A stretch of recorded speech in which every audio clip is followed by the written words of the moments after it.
A Room with a View by E. M. Forster. Part 1. Chapter 1. The Bertolini. The Signora had no business to do it, said Miss Bartlett, no business at all. She promised us south rooms with a view close together, instead of which there are north rooms, looking into a courtyard, and a long way apart. Oh, Lucy! And a cockney, besides, said Lucy, who had been further saddened by the Signora's unexpected accent. It might be London. She looked at the 2 rows of English people who were sitting at the table, at the row of white bottles of water and red bottles of wine that ran between the English people, at the portraits of the late Queen and the late Poet Laureate that hung behind the English people, heavily framed, at the notice of the English Church, Reverend Cuthbert Eager, M. Oxon, that was the only other decoration of the wall. Charlotte, don't you feel, too, that we might be in London? I can hardly believe that all kinds of other things are just outside. I suppose it is one's being so tired. This meat has surely been used for soup, said Miss Bartlett, laying down her fork. I want so to see the Arno. The rooms the Signora promised us in her letter would have looked over the Arno. The Signora had no business to do it at all. Oh, it is a shame. Any nook does for me, Miss Bartlett continued, but it does seem hard that you shouldn't have a view. Lucy felt that she had been selfish.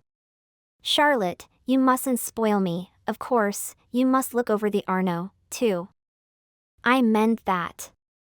The first vacant room in the front you must have it, said Miss Bartlett, part of whose traveling expenses were paid by Lucy's mother, a piece of generosity to which she made many a tactful allusion. No, no. You must have it. I insist on it.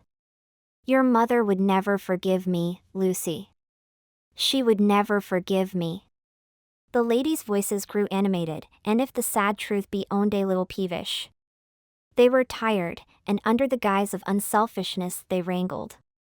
Some of their neighbors interchanged glances, and one of them, one of the ill-bred people whom one does meet abroad, leant forward over the table and actually intruded into their argument. He said, I have a view, I have a view. Miss Bartlett was startled. Generally at a pension people looked them over for a day or 2 before speaking, and often did not find out that they would do till they had gone. She knew that the intruder was ill-bred, even before she glanced at him. He was an old man, of heavy build, with a fair, shaven face and large eyes. There was something childish in those eyes, though it was not the childishness of senility. What exactly it was Miss Bartlett did not stop to consider, for her glance passed on to his clothes. These did not attract her. He was probably trying to become acquainted with them before they got into the swim. So she assumed a dazed expression when he spoke to her, and then said, A view? Oh, a view! How delightful a view is! This is my son, said the old man, his name's George. He has a view too. Ah, said Miss Bartlett, repressing Lucy, who was about to speak. What I mean, he continued, is that you can have our rooms, and we'll have yours. We'll change. The better class of tourist was shocked at this, and sympathized with the newcomers. Miss Bartlett, in reply, opened her mouth as little as possible, and said thank you very much indeed, that is out of the question. Why, said the old man, with both fists on the table. Because it is quite out of the question, thank you. You see, we don't like to take, began Lucy. Her cousin again repressed her. But why, he persisted. Women like looking at a view, men don't. And he thumped with his fists like a naughty child, and turned to his son, saying, George, persuade them. It's so obvious they should have the rooms, said the son. There's nothing else to say. He did not look at the ladies as he spoke, but his voice was perplexed and sorrowful.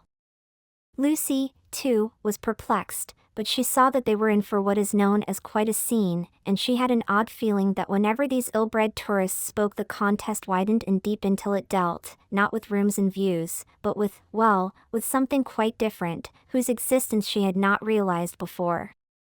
Now the old man attacked Miss Bartlett almost violently. Why should she not change? What possible objection had she? They would clear out in half an hour. Miss Bartlett, though skilled in the delicacies of conversation, was powerless in the presence of brutality. It was impossible to snub anyone so gross. Her face reddened with displeasure. She looked around as much as to say, "Are you all like this?" And two little old ladies, who were sitting further up the table, with shawls hanging over the backs of the chairs, looked back, clearly indicating we are not, we are genteel. "Eat your dinner, dear," she said to Lucy, and began to toy again with the meat that she had once censured. Lucy mumbled that those seemed very odd people opposite. "Eat your dinner, dear. This pension is a failure. Tomorrow we will make a change." Hardly had she announced this fell decision when she reversed it. The curtains at the end of the room parted, and revealed a clergyman, stout but attractive, who hurried forward to take his place at the table, cheerfully apologizing for his lateness. Lucy, who had not yet acquired decency, at once rose to her feet, exclaiming, "Oh, oh! Why, it's Mr. Beebe! Oh, how perfectly lovely! Oh, Charlotte, we must stop now, however bad the rooms are." "Oh," Miss Bartlett said, with more restraint, "how do you do, Mr. Beebe? I expect that you have forgotten us, Miss Bartlett and Miss Honeychurch, who were at Tunbridge Wells when you helped the vicar of St. Peter's that very cold Easter." The clergyman, who had the air of one on a holiday, did not remember the ladies quite as clearly as they remembered him. But he came forward pleasantly enough and accepted the chair into which he was beckoned by Lucy. "I am so glad to see you," said the girl, who was in a state of spiritual starvation, and would have been glad to see the waiter if her cousin had permitted it. "Just fancy how small the world is. Summer Street, too, makes it so specially funny." "Miss Honeychurch lives in the parish of Summer Street," said Miss Bartlett, filling up the gap, "and she happened to tell me in the course of conversation that you have just accepted the living." "Yes, I heard from Mother so last week. She didn't know that I knew you at Tunbridge Wells, but I wrote back at once, and I said, 'Mr. Beebe is quite right,'" said the clergyman. "I move into the rectory at Summer Street next June. I am lucky to be appointed to such a charming neighborhood. Oh, how glad I am. The name of our house is Windy Corner." Mr. Beebe bowed.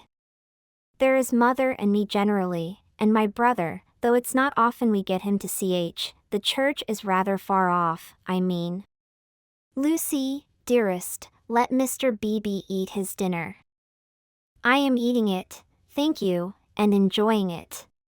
He preferred to talk to Lucy, whose playing he remembered, rather than to Miss Bartlett, who probably remembered his sermons. He asked the girl whether she knew Florence well, and was informed at some length that she had never been there before. It is delightful to advise a newcomer, and he was first in the field. "Don't neglect the country round," his advice concluded. "The first fine afternoon drive up to Fiesole, and round by Settignano, or something of that sort." "No," cried a voice from the top of the table. "Mr. Beebe, you are wrong. The first fine afternoon your ladies must go to Prato." "That lady looks so clever," whispered Miss Bartlett to her cousin. "We are in luck." And, indeed, a perfect torrent of information burst on them. People told them what to see, when to see it, how to stop the electric trams, how to get rid of the beggars, how much to give for a vellum blotter, how much the place would grow upon them. The pension Bertolini had decided, almost enthusiastically, that they would do. Whichever way they looked, kind ladies smiled and shouted at them. And above all rose the voice of the clever lady, crying, "Prado! They must go to Prado. That place is too sweetly squalid for words. I love it, I revel in shaking off the trammels of respectability, as you know." The young man named George glanced at the clever lady and then returned moodily to his plate. Obviously, he and his father did not do. Lucy, in the midst of her success, found time to wish they did.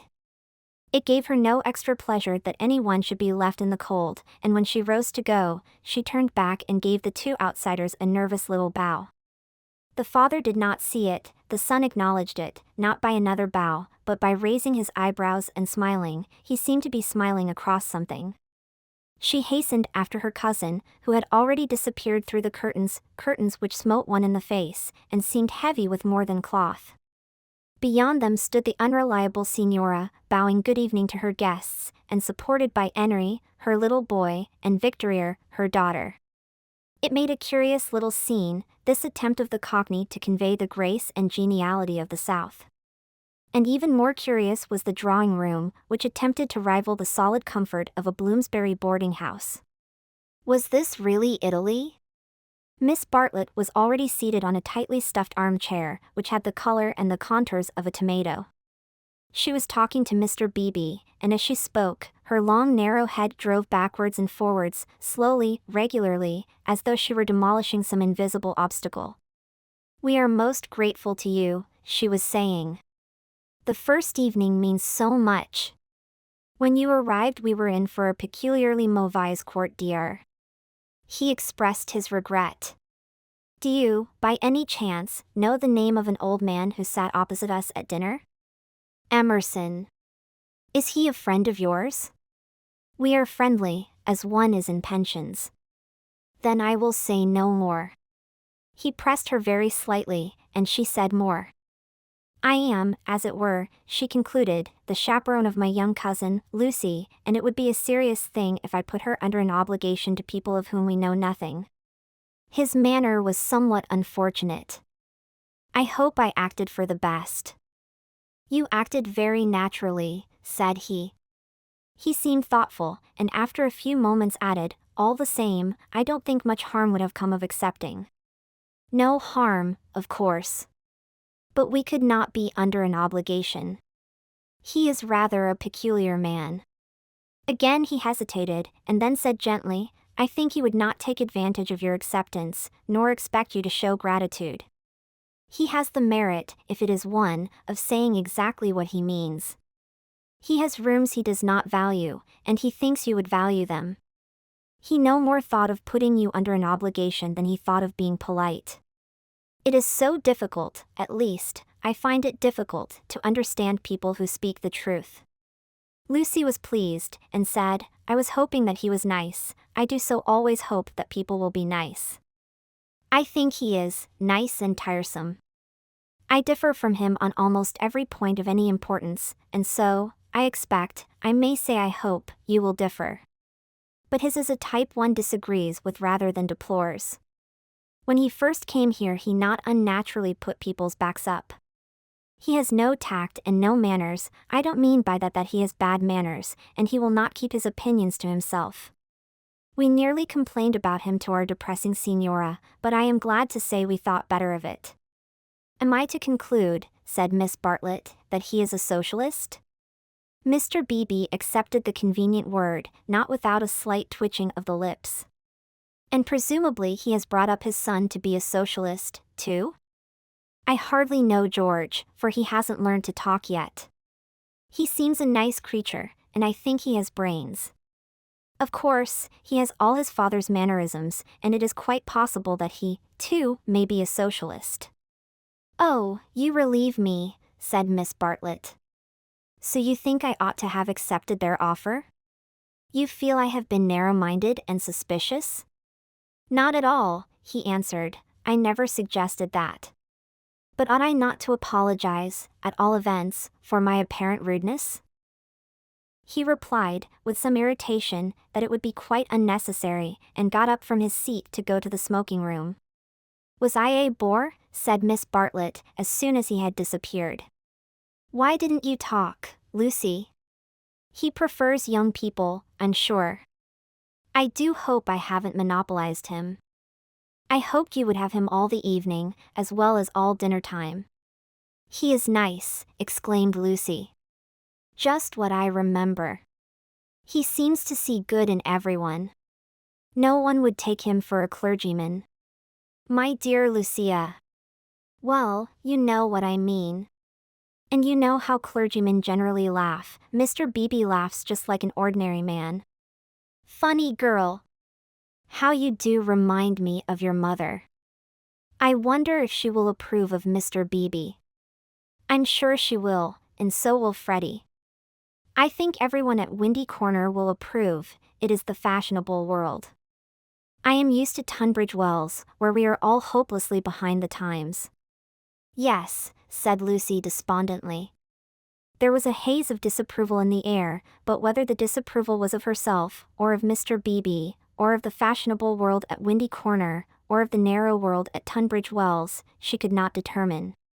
She tried to locate it, but as usual she blundered.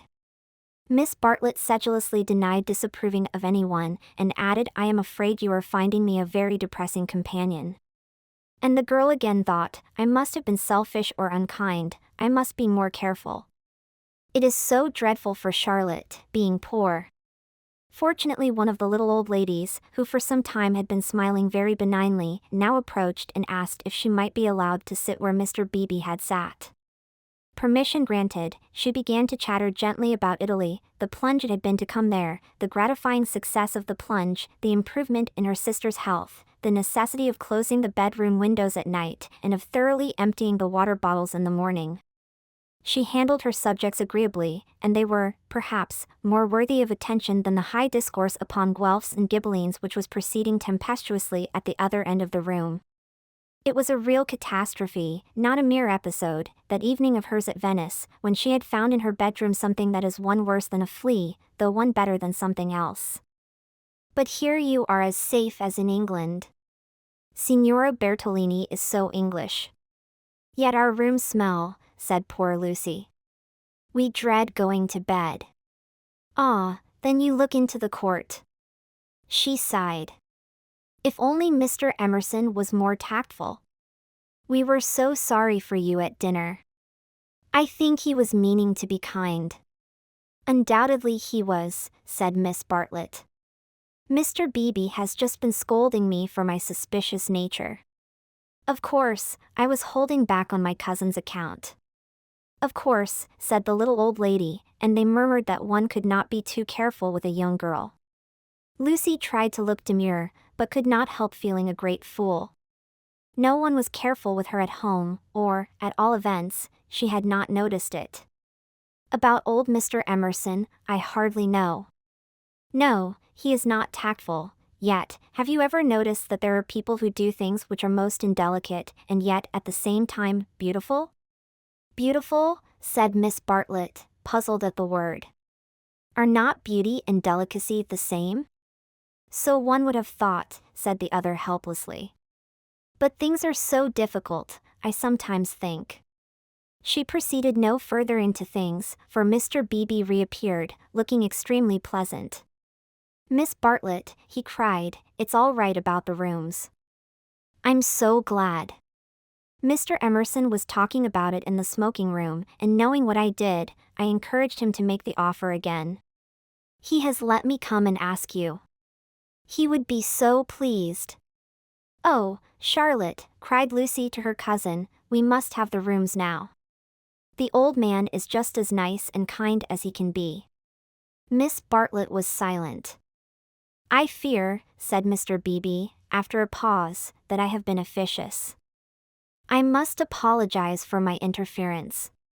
Gravely displeased, he turned to go. Not till then did Miss Bartlett reply, my own wishes, dearest Lucy, are unimportant in comparison with yours. It would be hard indeed if I stopped you doing as you liked at Florence, when I am only here through your kindness. If you wish me to turn these gentlemen out of their rooms, I will do it. Would you then, Mr. Beebe, kindly tell Mr. Emerson that I accept his kind offer, and then conduct him to me, in order that I may thank him personally? She raised her voice as she spoke, it was heard all over the drawing room and silenced the Guelphs and the Ghibellines. The clergyman, inwardly cursing the female sex, bowed and departed with her message. Remember, Lucy, I alone am implicated in this. I do not wish the acceptance to come from you. Grant me that, at all events. Mr. Beebe was back, saying rather nervously. Mr. Emerson is engaged, but here is his son instead. The young man gazed down on the three ladies, who felt seated on the floor, so low were their chairs. My father, he said, is in his bath, so you cannot thank him personally.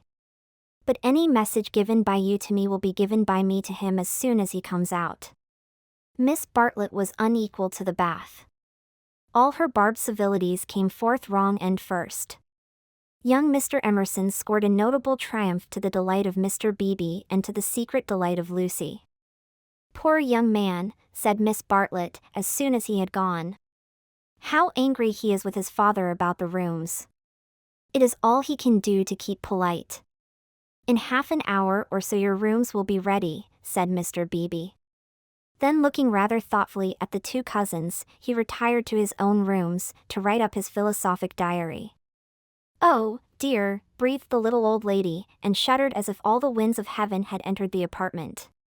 Gentlemen sometimes do not realize, her voice faded away, but Miss Bartlett seemed to understand, and a conversation developed, in which gentlemen who did not thoroughly realize played a principal part.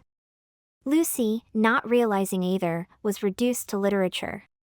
Taking up Baedeker's Handbook to Northern Italy, she committed to memory the most important dates of Florentine history.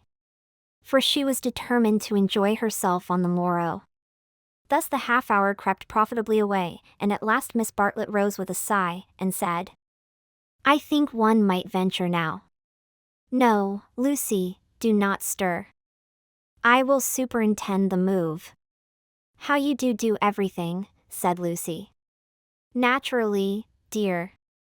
It is my affair. But I would like to help you. No, dear. Charlotte's energy. And her unselfishness. She had been thus all her life, but really, on this Italian tour, she was surpassing herself. So Lucy felt, or strove to feel. And yet, there was a rebellious spirit in her which wondered whether the acceptance might not have been less delicate and more beautiful.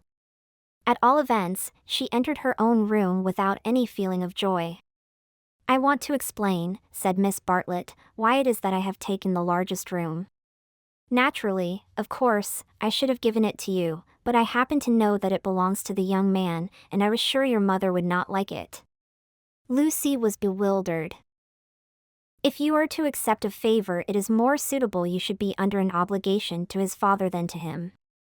I am a woman of the world, in my small way, and I know where things lead to.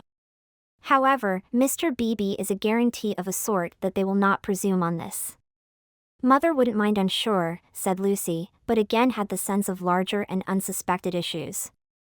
Miss Bartlett only sighed, and enveloped her in a protecting embrace as she wished her good night.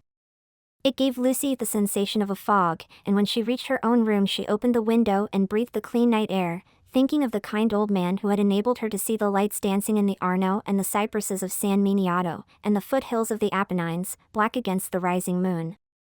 Miss Bartlett, in her room, fastened the window shutters and locked the door, and then made a tour of the apartment to see where the cupboards led, and whether there were any oubliettes or secret entrances.